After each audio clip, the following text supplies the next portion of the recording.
Yo, what is up, everybody? Your boy E-Man from the Average Joe Sports Talk podcast coming at you with another live episode. Is definitely becoming the trend for the podcast. And today I got a loaded one. I got some special people joining me today. We're going to start. This is the start of a 3-day uh, barrage of episodes today, tomorrow, and Thursday, breaking down, previewing, taking down analysis, predictions of every single wild card matchup coming up this weekend. Super wild card weekend is up in the building this weekend, and we're going to hit them all up from every angle with some real talented people that are going to collab in the next 3 days. Today, I have the pleasure to have Commissioner Coop from TSS Sports. I mean, y'all know this guy, man. His game is really, really heavy. Good stuff. And he's going to help me break down the Dolphins and the Bills matchup. Coop is from South Florida, and my brother from another mother, and he definitely a big Dolphins fan. You know, he's coined them America's team. He's going to be joining us shortly, running a little late.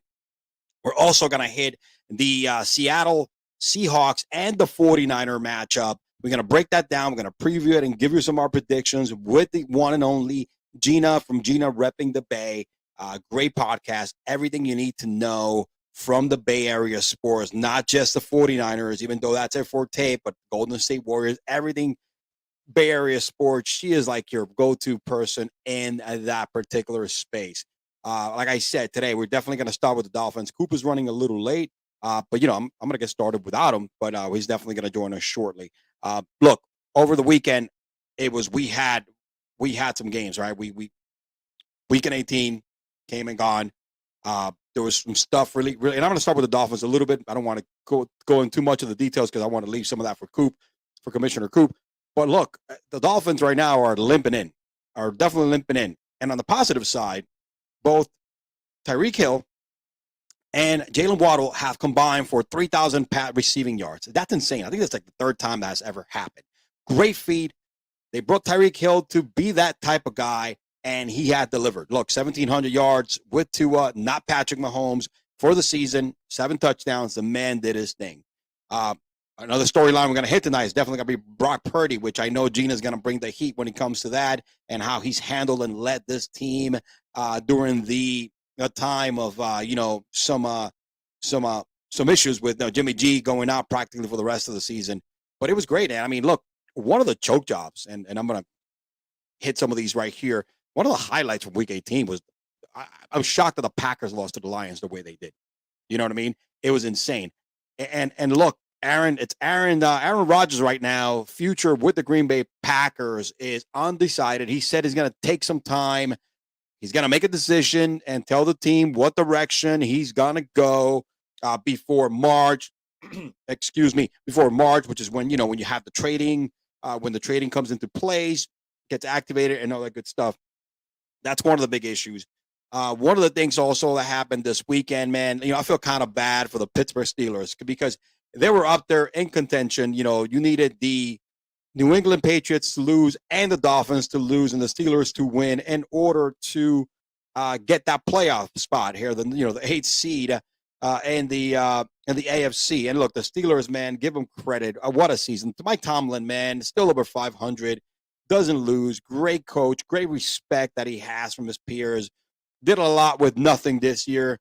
Injuries, rookie quarterback, carousel. Kenny Pickett really shows some good signs. I think they got something there with Pickett. I am not sold yet 100%, but I think with more exposure and experience, they might have their guy offensively.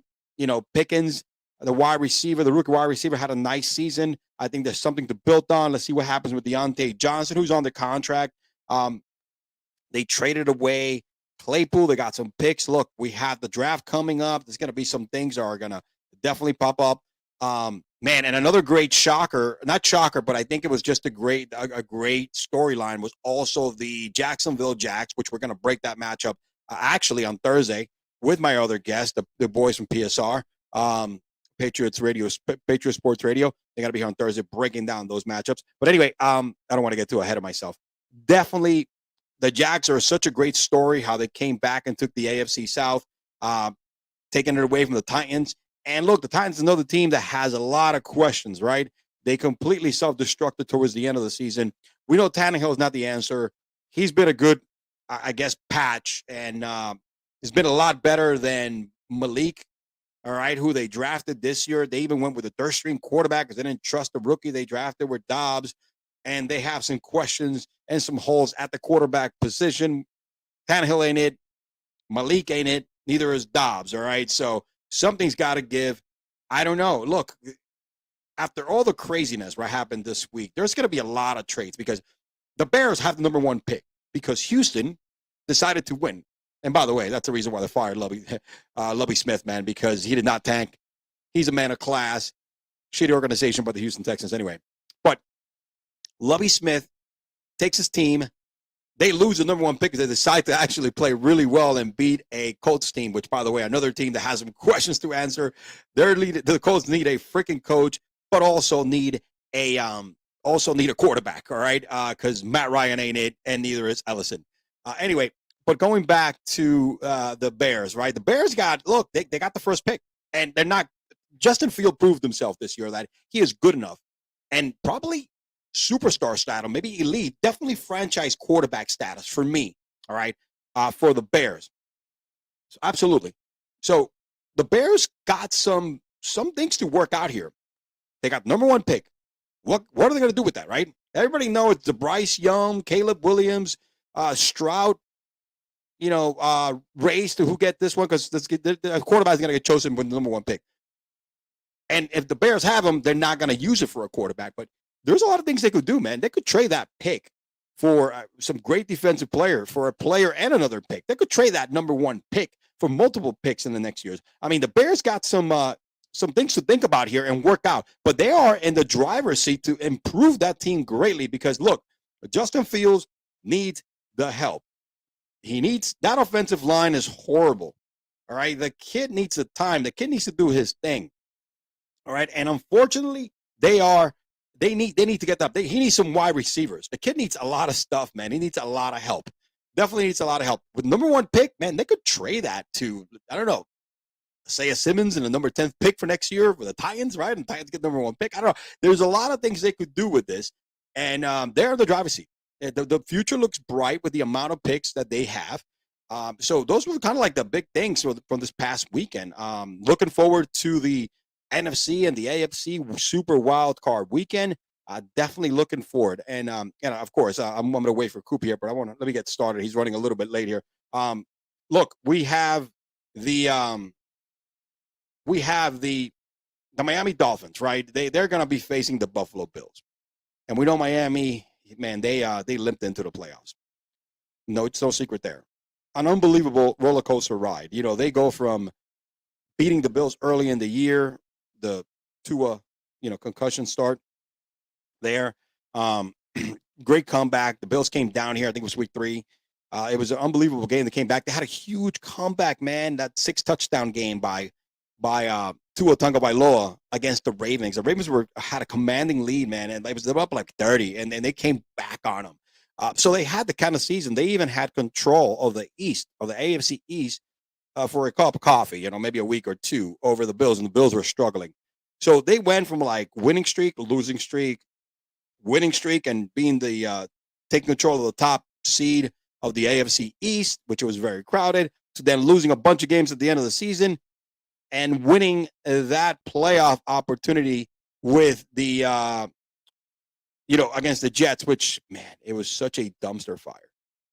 Such a dumpster fire of a complete show. I mean, it was a shit show. It was a dumpster fire. But Miami against Buffalo, man, the matchup is, Miami, again, look, Miami is right up there. Let's look at the offensive. Let's compare the offensive category stat, right? They're number 6 in yards per game. Buffalo is number 2. All right. Then the passing yards per game, Miami is number 4. And Buffalo is actually number 7. Rushing yards per game, Buffalo is top there in the league's top 10 and number 7. Miami is 25. That has been their Achilles heel all year long. We got points per game. Miami's number 11. Buffalo is number 2 in the league at 28.4 points per game. Third down percentages. This is huge. This is a huge stat I like to look because who can convert on third down is usually what determines the actual what determines the actual position of the game. See, it determines what's going to happen. What's the outlook of the game here? But yeah, that's pretty much where we're at. Actually, Commissioner Coop is actually answering over here. Let me go ahead and send them the invite again to through TSS. But it's actually that's what determines the outcomes of the game. When you convert on third down, you could definitely get some games, get some wins, and it's pretty good.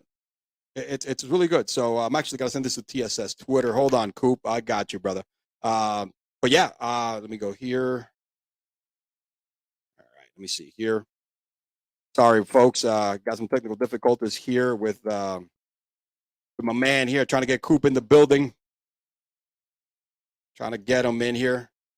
Sorry about that. It's live. It's live television. I mean, it's live television, right? So it's good to go. I mean, let's get back here to the nitty gritty. Let me just tell him, hey, Coop, I just sent it. So again, the third down stat, it's huge because if you convert on third down on a very effective manner, then you pretty much are going to be successful. They complete third downs at 50% for the Buffalo Bills, and Miami is at 36%. They're 24th in the league. Buffalo is number 1. And the offensive category, points per game, third down percentage, rushing yards, passing yards, and yards per game, the Bills are top 2 out of the 7, and they're top 10. So 1, 2, 3, 4, 5 out of the 5 categories are top 2, 3 out of the 5, and they're top 10 in all of them. So that's huge. That's huge in comparison to the defensive side. And defensively, man, the Bills have a better defense than the Dolphins. That is not a secret. So, and that's where we actually see the actual difference as well, right? You got Miami when it comes to defensive stats. Miami allowed 354 yards per game, which is 18th in the league. All right. And then also the Bills only allowed 337. That's 7th in the league. Actually, without further ado, guys, late, but the man made it. So I'm gonna bring my brother from another mother. All right, from my South Florida brother from another mother, my man, Commissioner Coop from TSS Fantasy. Let's go ahead and let's give him a proper welcome, man. I gotta bring my guy in here with some style. All right, I gotta bring him here. I gotta bring him.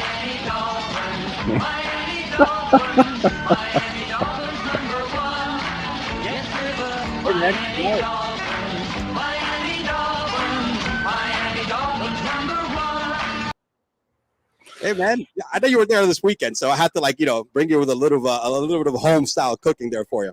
Yeah, no, absolutely. What's funny is we had a whole funny conversation about that because my buddies were down from New York. They were Jets fans. They're sitting here going. They were making fun of that song before we started, and of course they're playing the Jimmy Buffett song too, and they're like, "What's this?" And I got to hear about that song too now. So I'm like, "Man, Miami, tighten up, man. Let's we got enough influence down there. Let's get a proper song. Let's tighten up a little." There's a lot of artists down here, man, that could definitely collab and bring some totally. new joint over here, you know what I mean? So, but thanks for making it, dude. I appreciate you coming on board. Appreciate you having me in. Excited to be here. First time in the locker room, I guess, or whatever you want to call your studio. Appreciate being in, and should be fun. Cool, man. Cool. Listen, and I know you are a diehard Dolphins fan. The reason why I want to have you and break this game down to me, I got a little bit ahead of you, but look, the kind of season you guys have had all year long, right? And it's been typically, I mean, there's no other word for a roller coaster, right? You've been on top, bottom, top again, bottom again, and you finished the season with a dumpster fire of an offensive category, but you still made the playoffs. Realistically speaking, how do you feel? How are the chances against the Bills? Well, I mean, the biggest question is if Tua is playing or not. I mean, the bottom line, I said that prior to last week's game. I mean, of those lower tier teams, with all due respect to the Steelers, who were playing good football towards the end, and the Patriots, who were solid, but we posed the biggest threat to the Buffalo Bills. We all know this. We beat them down at home. We almost took it to them. It wasn't that long ago with Tua at the helm. So we definitely got the formula to beat them. Again, does Tua come? Obviously, the whole, DeMar Hamlin thing coming into perspective. I think all those kind of went off last week. We're done with that. We're over with it. No offense, all good things, and I hope he's well. But I don't give a, you know what, now it's time to put on the pads and let's go. So if Tua comes back, I feel realistically we have a shot. With Skylar Thompson, I don't even know if I want to watch it. I agree with you. The big question, that was my next thing. Tua, Tua is the guy. There's a reason why you guys, the Dolphins, invested so much in him. And like I mentioned earlier, Tyreek Hill and Jalen Waddle both combined for 3,000 freaking, receiving yards. That's like what, the third or the fourth time ever done in the history of the game, right? They brought those guys to do that for Tua. And unfortunately, Tua's knock throughout his career has been his health. And that lured his ugly head this year. And like you said, if he's playing, you guys definitely pose the biggest matchup problems for Buffalo. No doubt about it. Yeah, and but that, again, like you said, does Tua play? The one thing I go back on was the Bills game in Miami this year. It was at, obviously being a season ticket holder there. And in years past, it felt like, I'll give you like the Ryan Tannehill years for an example, being there, hearing the crowd chanting, Matt Moore. And I'm looking at him like, what is wrong with you people? Like, not to say Ryan Tannehill was gangbusters, but Matt Moore, the journeyman, you think people are screaming for right now. So I was expecting a little bit of that this year when Tua went down. Quite frankly, I was expecting to hear the Teddy Bridgewater, and there was a little bit of that grumbling when the season started. But when that Bills game, I gotta tell you, man, when Tua went out and then came back in later, and to hear the crowd in Miami, anywhere else, I'm talking about in Miami, like joyfully cheering this man, I said, man, Tua has won the Miami fan base. All you got to do is stay healthy. And we know that there's many quarterbacks throughout the history of the NFL who've had concussion problems. Steve Young is one. I was telling a story today, not to go on and on, but I was telling someone a story today about Dan Marino. One game I'll never forget. No one really talks about it because it was a meaningless game. I just, for some reason, as a kid, remember it. They played Seattle in the Kingdom. That's how long ago it was. Cortez Kennedy knocked Marino senseless out. I remember seeing him hitting the smelling salts on the sideline, coming back in and winning that football game. So, I know it's a big thing about head, but this has been around for a long time now. So, I know we're having a big emphasis on it now. This is not nothing strange. I don't think everyone's going to go crazy. I do think Tua needs a bit of a break because that is the thing with these head injuries. You do need time. And I think, unfortunately, he rushed himself back, and he may end up doing that, unfortunately, this time because, we got all the marbles on the table, I guess, so to speak. So anyway, that's my my thing on Tua. Yeah, absolutely. And what people know about Miami, right? When it comes to football, the Dolphins are it. All right. You got the Dolphins, and then everybody else that roots for the Heat and the Marlins are all bandwagon fans, right? Am I wrong or am I right? I've been down here 18 years, even though I'm from Brooklyn. That is clearly. What? I do have the Heat tattooed on my shoulder, so I am a big Heat. I'm from I rep all the Miami team. Although, like I said, like you say though, like we have so much to do. Like the baseball though, no, I can't do that. I got the football, the basketball. I like the basketball, but the football, that's But you're right though. That is it. The Kings got a good following, of course. But college is king also down here in Florida. So 100%. So, but again, the football is it's the Miami Dolphins. I mean, all day. That's what's it down here. So yeah, if you can be a winner down here, man, you're it. And the media is as tough as the major markets: New York, LA, Philadelphia. They're brutal in those markets. So is Miami when it comes to their football team and the sports team, especially football, because that is like the golden child. And like you said, very good analogy, because Tua did win a lot of Miami fans in that Buffalo game. I mean, he started with that huge comeback the week before against the Ravens, right? Right. I mean, it just went off in that second half. But for him coming back and showing the toughness and the heart, and granted, like you said, it was stupid to do that because, now you're risking long-term with all the injuries that he's had. But It's one of those things, man. He is one thing I could say about the kid. He may not be the best quarterback out there or even the best quarterback in that draft, but he's shown this year and he's shown through his career that he's a tough son of a bitch, man. He plays injured and he doesn't want to get out, which is a risk at the same time. But also, you got to admire, man, somebody that wants to give their all for their team because he wants to win. And he wants to win for the city and for the team. He's tough, smart, efficient, and the great thing about him is that he did everything the right way. That's why I always joke, on my show, I always say it's America's team, and I actually meant that in a way that if they actually got going, I don't see how America couldn't like the Dolphins, because look at all the stuff Tua dealt with when he got into the league. Flores, the owner, nobody wants you here. You know what I mean? And it's like, damn, poor guy. He just comes out. He just came off a horrific injury in college. I have a doctor on my show. He basically equated to a car crash what he went through. So here he comes into a COVID year with no practice, it was crazy. So, all hats off to the guy. He never complained one time, kept his head down, kept doing his thing. And I was happy to have the season we had with him, and just hope, into the next year. Obviously we have some great stuff for Tua. Absolutely. It's gonna be a contract year too. So it's gonna be one of those. And I just pray for the guy that he stays healthy, because it's he's too young, man, to gone through so much, health wise, like he's gone right now. And concussions they suck. You know what I mean? Those are the ones that, because like you say, that's not the narrative. That's the one that's in the public eye the most, the most sensitive one, the one that, this is the one we touch, right? This is the one that the NFL and go through their whole, let's use this whole thing because it's what's going to draw the most, I guess, attention. The story du jour is what I like to call it. Exactly. But you can't put it any better than that. But look, I mean, matchup wise, Coop, look, the Bills offensively, man, they are tough. I was just reading, they're like top 10 in all these categories. They're number 2 in yards per game, 7th in passing yards, 7th in rushing. And you think about, man, they don't have great running back, but they rush the ball because Josh Allen alone gets you like 40, 50 yards a game, right? 2nd in points per game, man, they're 50%, which is first in the league in third down percentage.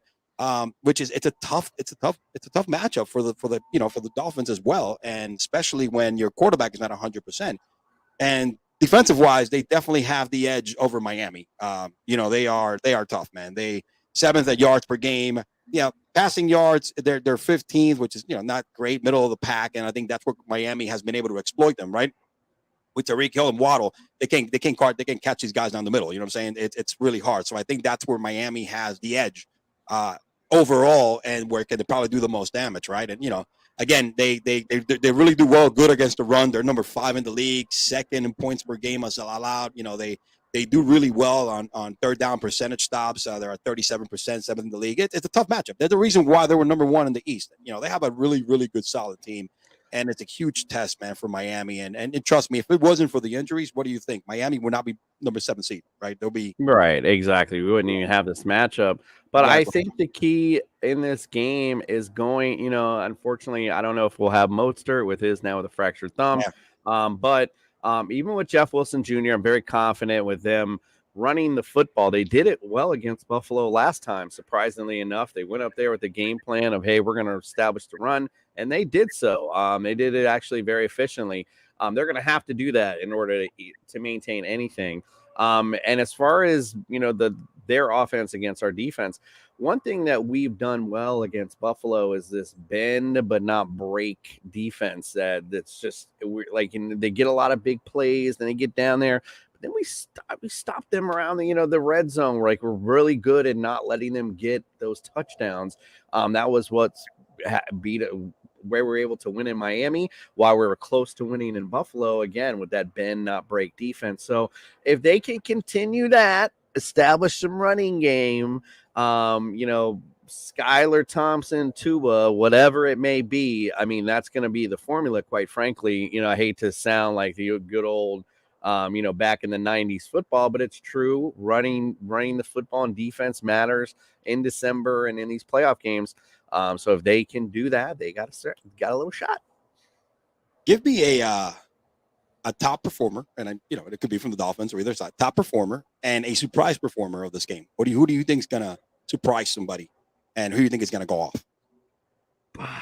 Who I think is going to go off is Josh Allen. I mean, and because, I think it was a lot made prior to the season about how much he owned Miami. And then all of a sudden, this year it's kind of changed a little bit.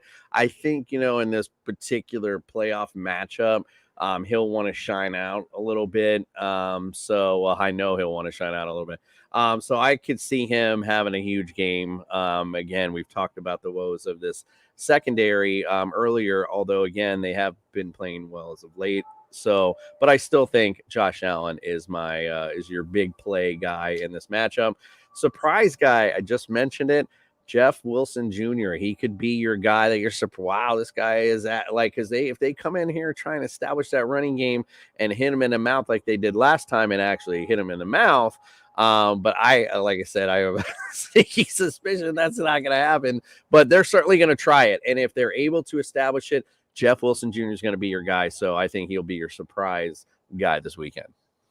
Yeah. Josh Allen, undoubtedly the guy. It's a stud, bro. You can't, even though he didn't have, I think he had a much better season last year, but for not a regular season, but he threw more picks than he did. I think in last season, he had 35 touchdowns and 14 picks that he passed for. He had over 4,000 passing yards, 63% completion percentage. Not bad. A rating of 96, which is really good. But again, this is where he separates himself and puts up there with the top quarterbacks, right? He rushed for 762 yards this year with another 7 touchdowns. That's where he is like unreal. And he's the dude, man, running downhill. You can, people need to get out of the way, right? And then if he doesn't run you over, this guy, is he the quarterback that jumps over the most players, bro? I mean, he loves to hurdle over people, man. You know what I mean? So, yeah, he's great, durable. What can you say bad about Josh Allen? Seems like it's such a great guy. I see him running roughshod over this Dolphins defense. But again, I mean, as I mentioned just a little while ago, being at the game. It's kind of a luxury kind of being up and watching this stuff. I mean, we couldn't even force Joe Flacco into interceptions. And Josh Allen has been making a lot of mistakes lately, weird mistakes too. I just don't see us making him make those mistakes, unfortunately. So we'll see going forward. I mean, look, Jeff Wilson, 4.7 yards per carry. All right. Mostert, 4.9. Not bad. I mean, and Mostert, like you said, his problem has also been injury, right? He didn't play. He played 16 games. I'm going to see how many games did he play this year. But he didn't crack 1,000, but he almost did. He started 14 games. And he had 891 rushing yards for the season, which is that's pretty good, man. For somebody that's been hurt so much in his career. But 4.9 yards per carry. If he's healthy and you throw him in the mix, I mean, like you said, what he did in Buffalo with that temperature and everything else, it was remarkable. It was completely remarkable. So it's a shame. You guys are backed up. And to your point, that was the biggest question mark going in is like, how did Miami bring all these guys that are always like, Jeff Wilson Jr., but Raheem Mostert, they're always hurt, right? So, but Mike McDaniels did a great job this year of managing them. It's when we had Chase Edmonds earlier in the year, it was like Chase Edmonds was in a little bit in the beginning, and then all of a sudden Raheem Mostert started taking a little bit, and then next game all of a sudden it was Jeff Wilson, and then we went back to Raheem Mostert. It was very well managed, I think. So it's hats off to Mike McDaniels on his job with the running backs. Mike did a good job this year. I like the kid, one goofy bastard, who fits in the picture right there. He's a lovable guy, man. And honestly, I think he's a great offensive mind. You know what I mean? And like again, it's just a healthy Tua. Getting more games out of him this season. Yeah, you would not be in this position. You know who will be playing the Bills, the Ravens, or something like that. Exactly. In the Ravens position, playing the Bengals, but it'll be a better matchup than the Bills. Earlier this season, the Dolphins were like atop the NFL. Like, I mean, geez, oh please. I mean, I know we're far removed from that, but man, that felt great for a little bit. Oh, absolutely. I mean, it's great. I mean, I like I said, I told you I was season ticket holders for 4 years, and it's great tailgating, man. Miami is the best.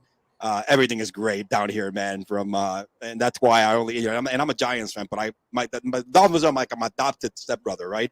And one of the things, I was there in that 1-win season, right? You know what I mean? Because I was season ticket holder between 05 and 09. Mm-hmm. And it was pretty bad. And then I was there when Chad Pennington took us to the playoffs. That was my boy. I like to call 10-yard Chad. He couldn't sling it more than 10 yards, but man, he was accurate. He took us to the playoffs, and it was as bad as they were losing, man, every single game was sold out. So that's why I said about how much respect to a game from the crowd, because it is the Dolphins are Miami. It's Miami. The Dolphins. I think the Canes probably comes second, and then you have the Heat and probably the Marlins, or I don't know who else.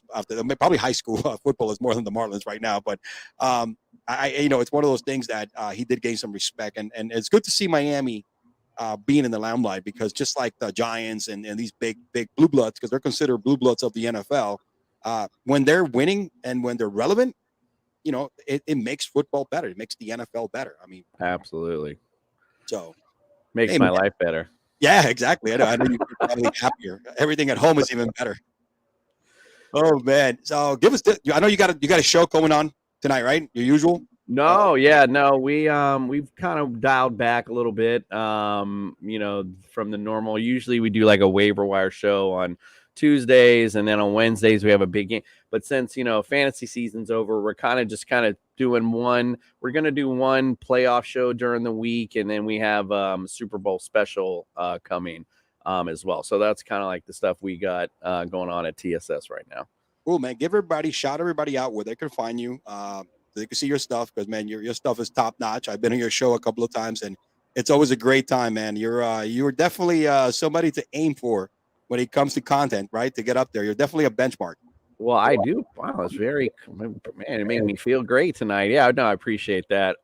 Follow us, go to TSR, follow us on YouTube, go to tssfantasy.com. You can follow us there. We got all of our great content with rankings.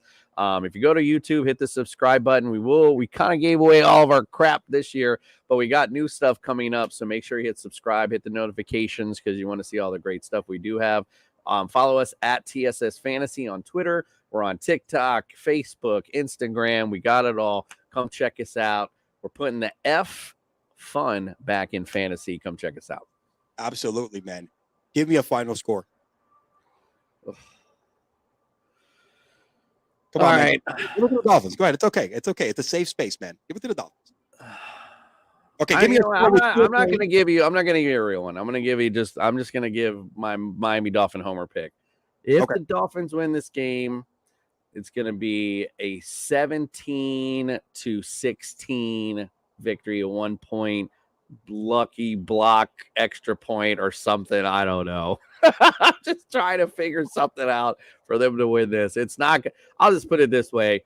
As a Dolphins fan, and anyone who's listening as a Dolphins fan, they already knew this was coming, bro. We already knew. Like, I knew when we were on top of the NFL, I already knew the other shoe was coming. It was about to drop any minute. We already know what happens. So we know we're about to get blown the hell out up in Buffalo. And then we'll see what happens next year. We'll see if this team can stay healthy. We might be in the mix next year, but, it's not going to be good this Sunday for sure. You got to be hopeful, because I like to use the analogy when it comes to playoff football, right? You got in. It was ugly, but you got in. It's like going to Vegas, right, and playing in a tournament. A chip and a chair. It's all you need. It's all you need, and I'll take it. It's just like a drunk Jason and a fat girl. I'm with it. At 3:00 in the morning on South Beach. That's right. Dude, I appreciate you coming on. I got Gina on deck. We're gonna break down the 49ers and the Seahawks. Yeah, man, I'm loaded. I'm doing 3 shows. One today, 2 games today, 2 games tomorrow, and 2 games on Thursday. Man, I want to do something different instead of me being solo every single time. Man, I do this every year by myself. So now that I got some friends in the space, I want to use them. Yeah, absolutely. So your audience will be pleasantly. We'll be pleasantly entertained with Gina. She's a great guest and a great person. So good luck to her Niners, and good luck to your Giants, and we'll see you soon, my friend. You got it, brother. Thanks for coming on. I appreciate you, man. Appreciate you. Take care. Sir. All right. Much love to Commissioner Coop. Now I am bringing on Gina from Gina Rep in the Bay. Listen, this is the one person you got to follow on Twitter for all Bay Area sports, not just football, even though the Niners are her baby, but basketball, whatever, anything Bay Area related. This is your person. I'm going to bring her on right now. Gina, what's up? Welcome. Hey, how's it going? Good. Not great. It's great. I'm in South Florida. The weather's great. This is the best time of the year when it's not blazing hot like it is most of the year. We got good weather, and it's hey, NFL Wild Card weekend is upon us in 4 days, and this is what we prep for 18 weeks now, right? And here we go. What we Yes. what we live for. And like you said, your team is in, and I'm glad my team is in for the first time since 2016. I'm a Giants fan, and we are going to play each other in the second divisional round.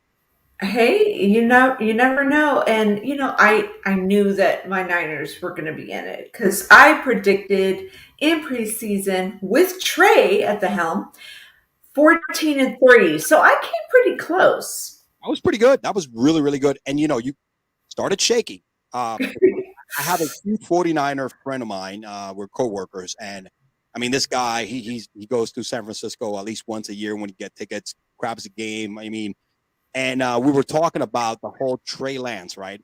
And we both said this, right? You guys gave a lot for Trey Lance, and the product hasn't been there. And we both talked to each other. We were like, the Niners could have had Justin Fields without sacrificing that much, right? And the thing we said is, how quickly and when is Jimmy G going to come in?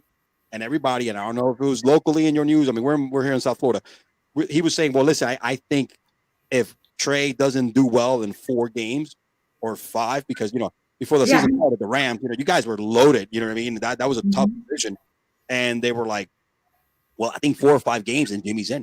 It was a lot sooner because Trey got hurt. And then that's when kind of the ship turned around. And I mean, what is the buzz right now in the Bay Area? Because San Francisco is one of those teams that when they're in the postseason, they're one of the, like I said to Jason, they're one of the blue bloods of the NFL.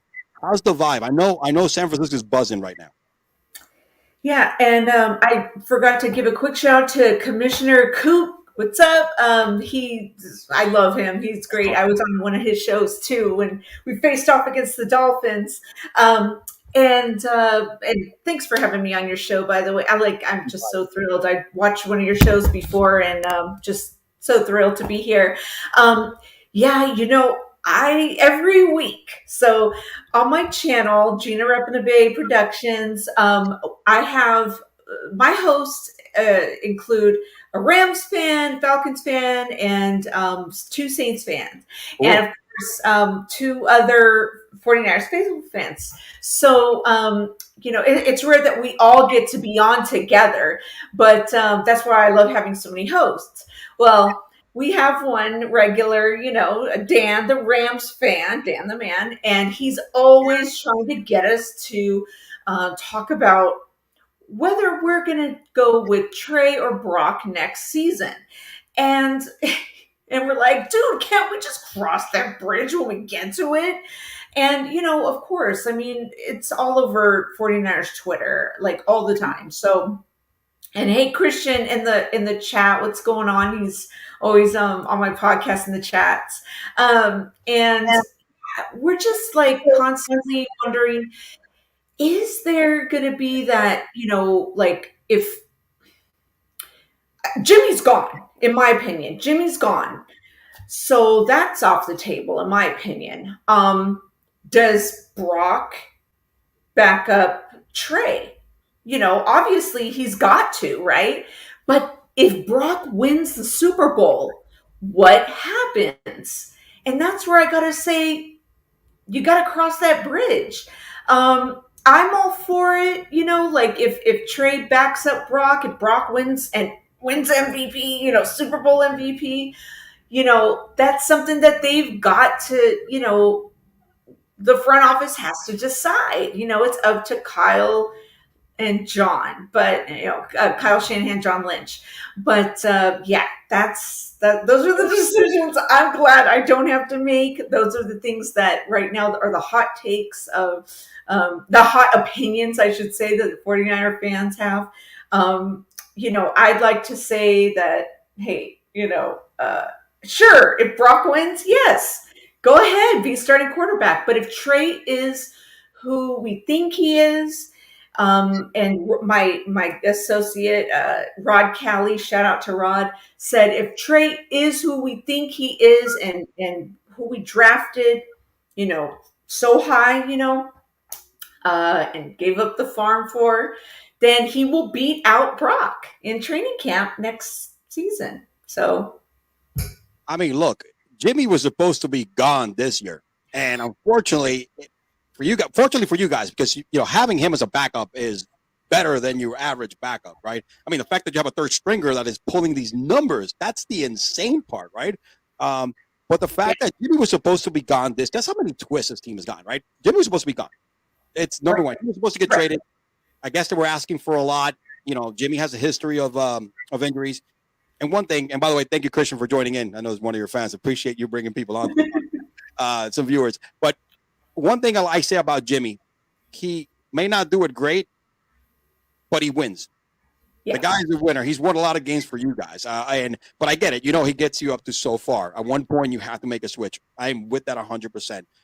But the fact that it didn't go the way that you guys wanted it, but he worked out well for you guys, having Jimmy there, you guys started winning with Jimmy, and the offense did look a lot better with Jimmy as soon as he went in when Trey Lance went down, because, Jimmy's offense has been there a lot longer. He knows it. And then, that's why I kind of say, I was like, yeah, he should have been gone. I'm all for it. He needs to be gone because, the only way you're going to see what you have with Trey Lance if you start. And might as well get something for Jimmy, because then you end up, losing nothing if you don't trade him. But I guess, he was good enough to restructure the contract, get you guys some salary cap space, right? Make it into that bonus kind of structure, right? So that was good from him. Remember, he was in his last year, and which was kind of nice. But it worked out well for you guys. But the Brock, this guy right here, I mean, he is one of the storylines that I haven't seen in a very, very long time. Yes, I mean, it's cool. It is so cool, so great for the NFL, so great for the fan base. I mean, it's absolutely insane. I call him the Brock man because he is. This dude is legit. He is definitely legit. In regards to the Seahawks, look, you guys actually got a decent matchup. Overall, you are offensively, you're battling them. The only thing that they don't have anything over you, just passing yards. They have a lot more. It's just 7th. You guys are 13th. That's not saying much. 231 to 226. But you have them on rushing yards. I mean, Christian McCaffrey. Look at Elijah Mitchell, man. He's been hurt all year long, but we know what he could do when he's healthy. You guys are points per game. You're number 6. You score a lot of points, with a third-string quarterback. That's the great thing about Brock. What is touchdowns, over 2 touchdowns in every game since he got the opportunity to start, because he threw 2 when Jimmy went down. Then after that, he hasn't thrown anything less than 2, and he had a 3-touchdown game the other day. But overall, your defense is number 1 in the league. You're right there with the Cowboys, with the Bills, number 1 in yards per game, points per game. You're number 1 in the league also. You only give up like 16. You only allow 77 rushing yards.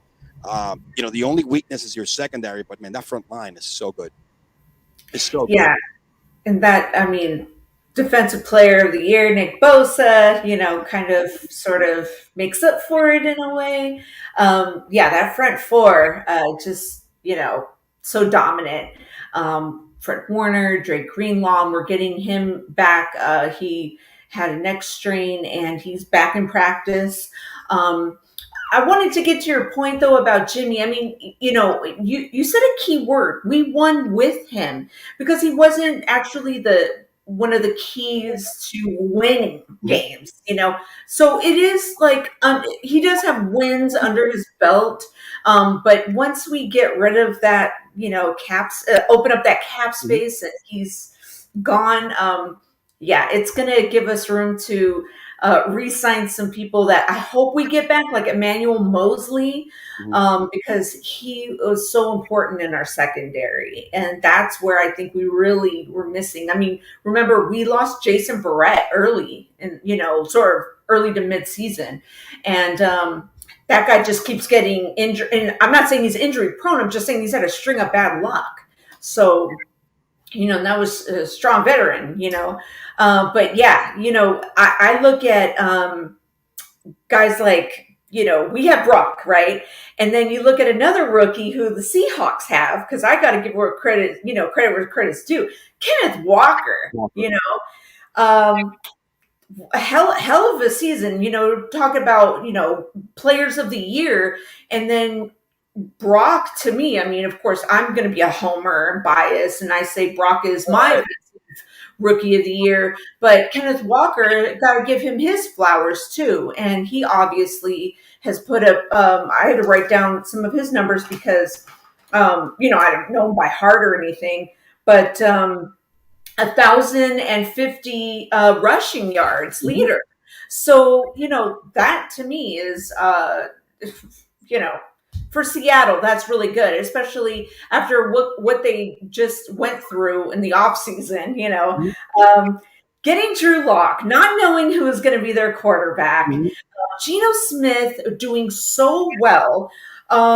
He is still on a 1-year deal that he hasn't, and he's going to be off the season and not, he's going to have to sign a new contract, because they got to decide what to do. I'm sure they're not going to go with Drew Lock. No, he's 32 years old, for God's sakes. 399 passes of 572 attempts. He only has 11 INTs. It's not bad. 30 touchdowns, but his completion rating, awesome. 69.8%. So, and I had him in my upper, echelon of MVP, race, sort of, of course, Jalen Hurts had my, initial vote, but Geno Smith was up there for me, so I don't know what's going to happen with that, but certainly played out of this world. And Seahawks, even, what's kind of ironic too, I'll tell you this. We had Jimmy go out and Jimmy come in week 2 when trade goes out. And now we have Brock Purdy playing in his first playoff game against the Seahawks. And it's our third matchup, and we had never played, or I guess we haven't won against the Seahawks except for this season. We hadn't beaten them in a while, but that was under Russ. So it's really interesting. There's like a lot of ironies, I mean, Geno, definitely a Cinderella story, 11 seasons in the league. Honestly, this just hit me. This matchup is the Cinderella quarterback matchup here because you got Brock, Mr. Irrelevant, which throw that out the window, man. This dude's gonna if he doesn't get a contract here, he's gonna get a contract somewhere. There's so many openings at quarterback that you don't know what could ever happen, right? Right. It's a great offense for him, though. You know what I mean? But Geno again, 11 years in the league, and I know Geno especially from when he played with the Jets. Even when he was in Giants, but 30 touchdowns, 11 picks, like you said, 100.9. quarterback rating. I think he's leading the league in quarterback rating. He's top in completion. That's what his knock was his social career. Which, absolutely. I mean, well, listen, your guy, man, Mr. Cinderella here. I mean, this dude started 5 games, all right, 67% completion percent. Like Russell Crowe right now, right? That's 13 touchdowns, 107.3 quarterback rating. Okay, he's efficient as hell. Yes, he's not going to set the world on fire with his arm. But with your running game, your defense, which I said that since the beginning of the year, even before you got Christian McCaffrey with a healthy Elijah Mitchell, and to me, the greatest running back scheme coach in the history of this game is Kyle Shanahan because he could do this with me coming off the damn street, all right? I never can come up with I could go in there. It's amazing, right? Even before that, I think you had probably one of the best running games and defense. Remember, this is what wins Super Bowls. People keep forgetting about, throw the football. But when you get to the playoffs, you dirty those games down. So you have to effectively run the football. Brady would not have 7 championships if it wasn't for having good running games. Not necessarily stud running backs, but good running game. A combined 2-3 guys that can goal line situations, break away, get your first downs, and then play action. And right. You do have the ultimate, I would like to call the best both sides of the ball. The man can run it and catch it like a wide receiver in Christian McCaffrey. And he is, I mean, that was a great trade. You have the best trade of the season, in the whole league. That dude healthy is just, he is sick, and I think he's unguardable. Doesn't matter. You cannot stop that kid.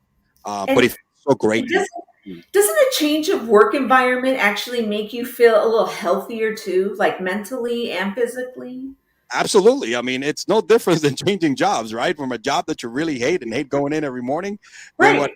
I mean, that's absolutely right. I mean, He is, and look, and that and it's funny because he was the man. He was all the offense in Carolina, but coming over here and they're not asking him to do too much. It's not like he's getting a bunch of attempts and stuff like that. They're using him correctly. They want to save him for the playoffs. That now is when he's going to get the carries. That's where he's going to be involved every facet of the game. But he has opened up, right? The passing game, the play action game. Kittle is benefiting like there's no tomorrow. Yes. And that is such a huge part of your offense because red zone wise, I mean, what better, he's one of the best to ever do it. You know what I mean? When he's healthy. And, and this year, the man, took off once he got healthy enough, which just like last year, he started, coming off a lot better now towards the end of the season. And you guys are clicking on all cylinders right now. I mean, like I said, I put a bet on you guys to win the Super Bowl like 5 games ago. Wow. You guys were plus like 700 or 800. I was like, you know what? You never know. It's the odds are good. You're gonna win. So I don't bet on football, but I've thrown in a few bets on basketball because I feel like it's more my football's so 50-50 to me. And I the only time I want to bet is like on my own team, and parlays. I can never do parlays. Like I would totally get those wrong. I'm the opposite. I do football more than I do basketball. Basketball, I'm not there yet. I need to get more confident in it. And baseball, forget about it. I don't even oh no. Yeah. touch baseball. But yeah, I mean, so absolutely give me your best prediction. Who do you think is gonna win? And I know the answer, but by how much? So I'm usually good at trying to figure out point spread. They're playing at home. It's supposed to storm up the ass. I live in the Bay Area. I'm over in South San Francisco. I usually say at home, Niners by 20, but I'm going to be a little more conservative and I'm going to say Niners by 2 touchdowns. Okay. 14. Yeah. 14, maybe 10 to 14. Okay. Yeah. Okay. Let me see. I haven't looked at the spread on this yet, but I think what are they favored by? I don't have that up in front of me. We'll look that up. I forgot to check. I think is it 12 or no? I'm not sure. I would have to look up, and it's going to take me 30 seconds, and I don't want to take my attention away. I have I'm diagnosed, ADHD, and then I'll really mess everything up if I don't stay the course. But what I was saying, look, honestly, I got them winning by double digits as well. That's my pick with the Niners. Like you said, the weather is going to be a factor. I think it's whoever runs the ball better, and I think the answer is going to be the Niners because you have more depth. I mean, they have a great guy in Kenneth Walker, but you guys have a lot of depth in your running back position. I think they're 9.5 point favorites. 9.5? Okay, yeah, that's pretty good. I think that's actually not bad. I think it's good. It's a good bet. I gotta look into that. When I get closer to the week is when I start looking at who am I gonna parlay with. Now, who do you think is going to be a top performer? All right. And who's going to be a surprise performer in this matchup? Top performer. It could be from either team. I think top performer. I want to say George Kittle. And who most surprising?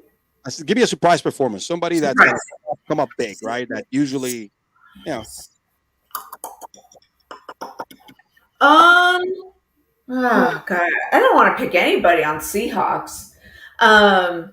Surprise. God, that's a good one. I'm gonna go someone on defense. Someone in our secondary, maybe. No, I'm going to say Ray McLeod. All right, there we go. Yep, I'm going to say special teams or something like that. Because Seahawks got that guy on special teams, that kid, not Agu McKay. What's his name? I'm not sure. I wrote it down because I was like, Let me look at their roster. No. Godwin, Iguabuki. Yeah, there we go. The guy, yeah, that's right. Godwin Iwabuki, yeah, the defensive back. Mm-hmm. Okay. Yeah. So I'm like, let's us have a good game and special teams area. All right. That was something that we really needed to improve on last season. And I think, with the acquisition of Ray McLeod, Okay. and we haven't really used him that much in the offensive side, but he did get a nice touchdown here and there. So let's see him on special teams. Let's get like a nice punt return or, something like that. Okay. No, that's fair. I mean, but yeah, I think should not be a problem. You guys match up really well, and you have this season, like you mentioned, better than any other season against Seattle, and I don't think that's going to change. It's been a good season for Geno, but yeah, your front line's going to give them nightmare, especially if it's going to if there's going to be bad field conditions. It's been a good run for Geno, and it's going to get him. And this season's going to get him a contract right there. Most likely, Pete Carroll's going to resign him. Short term, 60 deserves it or something like that. You know what I mean? Guarantee 40 because he deserves it. But I think, you guys are definitely you are the team that everybody doesn't want to play. Right. I don't think Dallas doesn't want to play you guys. Giants doesn't want to play you guys. I mean, I'm banking on that and I think we should get over. I'm hoping we're going to upset the Vikings because we played them real good the last time, lost by a 61-yard field goal. I think, the fact that our defense is going to step up and we're probably going to end up running the hell out of the ball between and even dying to run the crap out of the ball too. Very, very try to control time of possession. But I'll be honest with you. The Vikings are fraudulent. Yeah. I think, like you said, there's a smoke show in my book, right? Captain Kirk folds like a Corbin. Captain Kirk. I can't stand him. He's fraudulent. So, and I think Dable definitely was a favorite of mine for Coach of the Year. Although I think Kyle did pretty good too. But I wouldn't be upset if Dable or even Doug Peterson got Coach of the Year. There's about 3 guys, like you said. Those 4 guys, them and I forget who else, are going to be in the conversation. It's just going to be the matter of what they look at before who they got. I mean, if you look at who had the least to work with, was definitely Brian Dable. You guys had a lot of changing pieces during the year, and you handled it right. You went 3 quarterbacks, right? You made a huge trade. That's all. It's all part of the game. And of course, Peterson with the Jags. From that dumpster fire the year before for them to make the playoffs. That's going to be a good thing, by the way. The Jacksons and Chargers. I like to see the 2 young quarterbacks that are going to be slinging the crap out of that football. That's going to be great. Wow. Yeah. No, hey, you guys are doing great. Gina, thank you for coming on board. Do me a favor. Thank you so much. Shout yourself out. Tell everybody where they could find you, your show, when you go live, no more your socials, where they could find you, because you really got some good stuff. Thank you. Everybody, there's my ad. It's at Gina Rep in the Bay, and my channel is at Gina Rep in the Bay Productions on YouTube. You could find me everywhere on social media at Gina Rep in the Bay, and please subscribe. I have a slew of hosts, and we talk NFL, and we're now putting out NBA content. And we just have so much fun. And I'd love to have you come on the show and pick some football with us. It'll be so much fun. And basketball too. If you want to have me on also for during the basketball season, that's my go-to after the NFL is over. I got to keep myself busy until next. So, who's your team? The Knicks or? I'm a Knicks fan. Okay. Oh, awesome! I have a Knicks fan on our channel too, so that'd be fun. I live in South Florida. I'm a New York transplant. I moved here 18 years ago because even though I hate the cold, I've never looked back. But we take our teams everywhere to go. We moved to Alaska and we're root for like everybody that's from New York. Wherever you see the wall in the back, those are my 3 teams that I follow. So the Knicks and Giants and who? Giants. So just follow me, and I love talking sports on Twitter. I'm mostly on Twitter, but I'm also on Instagram and sometimes on Facebook. But yeah, Twitter is my go-to. Also, it's the easiest one to connect with people. In my book, when it comes to sports. So, well, thank you very much for joining us. I loved having you on. We're definitely gonna have a repeat of this one. We'll see because next week if my team makes it, your team make it, we may have to just do like a versus kind of like a battle here and kind of break down our points of view here. So let's tune in for that one. Let's wait till the outcome of both weekends. You guys got it in the bag. We have to work a little harder, but I appreciate you coming on board, Gina. Thank you very much. Thank you. I'm excited to see you again, and thank you so much for having me. I appreciate you. Have a good luck this weekend, and we're definitely going to be talking soon. Thanks. Beat the Vikings. We will. We're going to try that. We will. I hate Captain Kirk too, so I hate him. He's so overrated. He's like I don't hate him as much as Dak Prescott because he's another overrated guy that came perform Yes, in the club. exactly. You know, he's I can't stand that. All right, take care and be safe. Take care. Bye, everyone. All right, everybody. Thank you for listening, man. Gino was awesome. Commissioner Coop was awesome. Great show. First breakdown tomorrow. I'm gonna have the talented writer Adam Holz. We're gonna break down the Dallas Cowboys matchup versus the Bucks. That's some interesting storylines there, which I know I can wait to pick his brain on. He's a huge Dallas Cowboys fan. Also, the illustrious Nikki Gist, who is the top Giants insider. She has so much Giants football information. We're going to break out the Giants and the Vikings matchup as well. She called it from the beginning of the year because she was boots on the ground in Giants training camp. She said that Saquon was back and watch out for the Giants. Man, she wasn't wrong. So we're definitely going to have him here tomorrow. I appreciate everyone who watched today. Thank you for listening. Thank you for watching. We'll be back tomorrow with another episode and 2 more great guests. Your boy E-Man from the Average Joe Sports Talk podcast signing out. Peace.